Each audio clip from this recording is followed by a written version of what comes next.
Del Padre, del Hijo y del Espíritu Santo. Amén. Espíritu Santo, fuente de luz, ilumíname. Espíritu Santo, fuente de luz, ilumíname.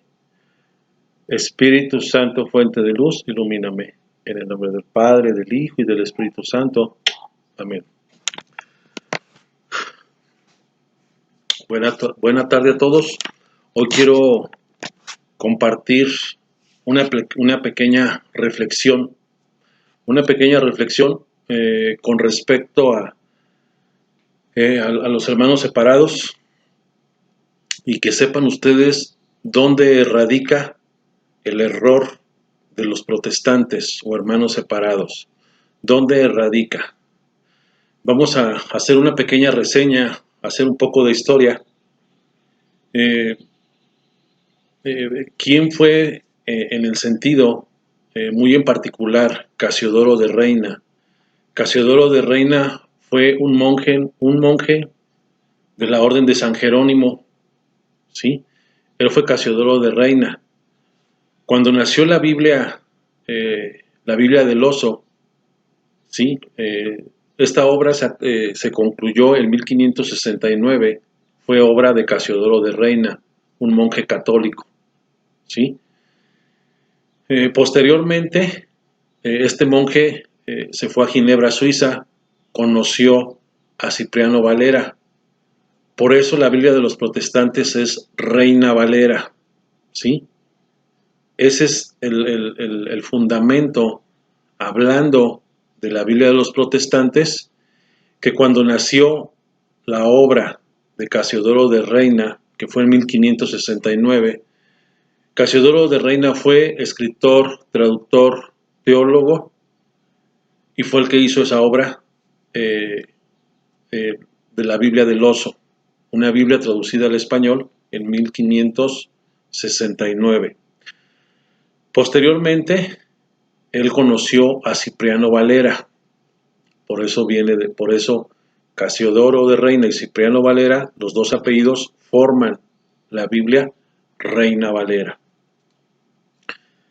Aquí la situación es que la Biblia del Oso sí contenía los 73 libros, que es el canon que tiene la Iglesia Católica, o el que fue reconocido en los concilios de Hipona y Cartago.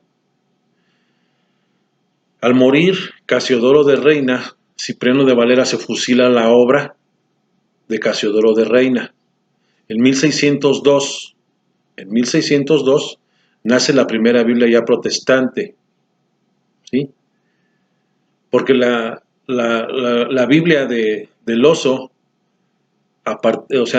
contenía los 73 libros, pero también las notas explicativas que vienen, lógicamente después de los versículos, se llaman exégesis. Esa exégesis no es palabra de Dios, es una explicación de la palabra de Dios. Y ya a partir de 1602, cuando Cipriano de Valera toma esa obra de Casiodoro de Reina,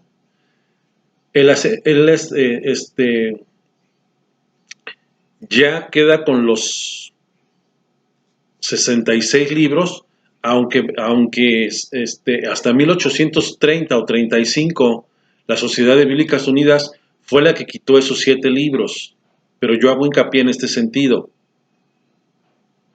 Aparecían en el apéndice, una parte adicional de las Sagradas Escrituras, pero en 1602 es cuando nace ya la primera Biblia protestante, ¿sí? Que ya no tiene exégesis. Tienen 27 versiones hablando de la Reina Valera, que la primera fue de 1602 y la última que se tiene registrada es la versión 2014. Son 27 versiones.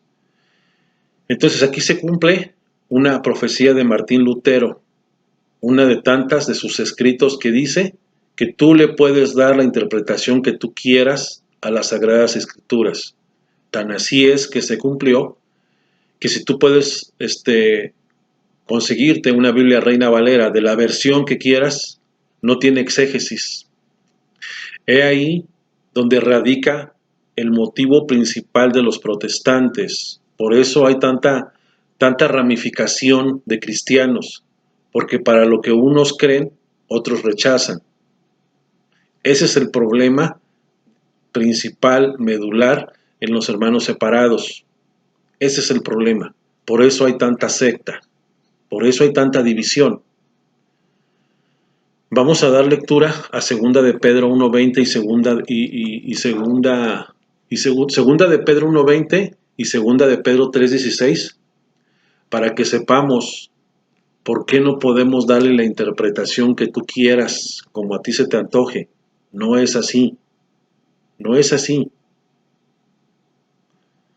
Y vamos a dar lectura aquí con las Sagradas Escrituras, como siempre tiene que ser.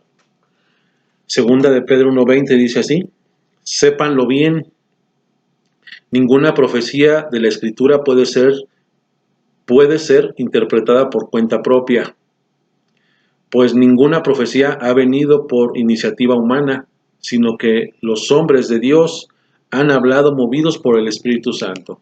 Palabra de Dios. Aquí claramente San Pedro nos está diciendo que no puedes darle que es de interpretación privada. Por eso, un consejo: si tú no entiendes un texto bíblico, tienes que decir a alguien que te lo explique. ¿Por qué? Porque tú no puedes interpretar lo que tú quieras, lo que tú creas. Así no es. Aquí lo dice San Pedro. Y aquí es un retrato de los hermanos separados, ¿sí? Que en su Biblia ellos no tienen exégesis. Por eso hay tantos problemas. Segunda de Pedro 3:16, vamos a ver que es otro retrato de ellos mismos. Dice, vamos a leer desde el 15: consideren que la paciencia de nuestro Señor es para nuestra salvación, como lo escribió nuestro querido hermano Pablo con la sabiduría que le fue dada, e insiste sobre esto en todas sus cartas. Hay en ellas algunos puntos difíciles de entender que los ignorantes y poco firmes en la fe interpretan torcidamente para su propio daño, como hacen también con las demás escrituras. Palabra de Dios. Este es un retrato de los hermanos separados, que como no tienen exégesis, ellos le dan la interpretación que ellos quieren. Y eso no es correcto, según lo que dice aquí San Pedro. Esto es para que tú lo sepas, y este es un buen argumento tú como católico, que se lo tienes que hacer ver a los protestantes, ¿sí?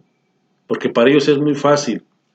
Ellos son muy literales, y nomás lo que hacen es escupirle al católico en la cara que uno es idólatra, que el Papa es el anticristo, que la Virgen tuvo más hijos, y una serie de tonterías que no están sustentadas en las Sagradas Escrituras. Y así no es. Cada que te echen un argumento que no esté sustentado en las Sagradas Escrituras, tú dile que es palabra de Satanás. ¿Por qué? Porque así es. Y no te avergüences. No te avergüences si eres católico y de la fe que profesas, porque estás en la verdad. Las demás son doctrinas diabólicas que lo que te hacen es separarte, perderte de nuestro Señor. Entonces, quise comentarte esto porque creo que es importante. Un verdadero hermano protestante, humilde de corazón, no te puede argumentar en las Sagradas Escrituras que su doctrina protestante viene de Cristo. Ningún hermano protestante, vuelvo a repetir, humilde y sencillo de corazón, te puede demostrar que su iglesia es la que Cristo fundó.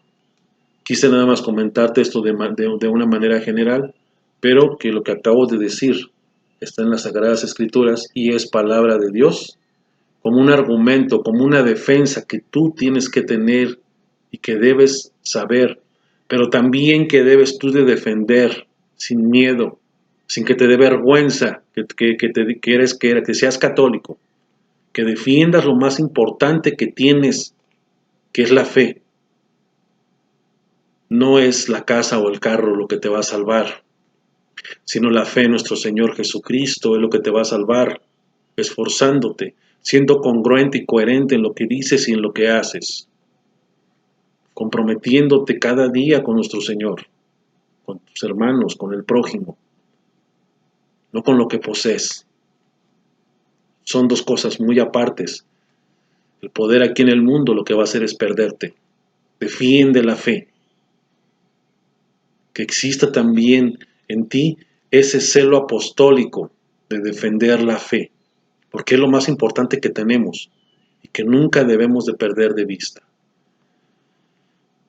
Quise comentarte esto y espero que te sigas formando, que te sigas instruyendo y que defiendas lo más importante que tienes, que es la fe. Que el Señor los bendiga en el nombre del Padre, del Hijo y del Espíritu Santo. Amén.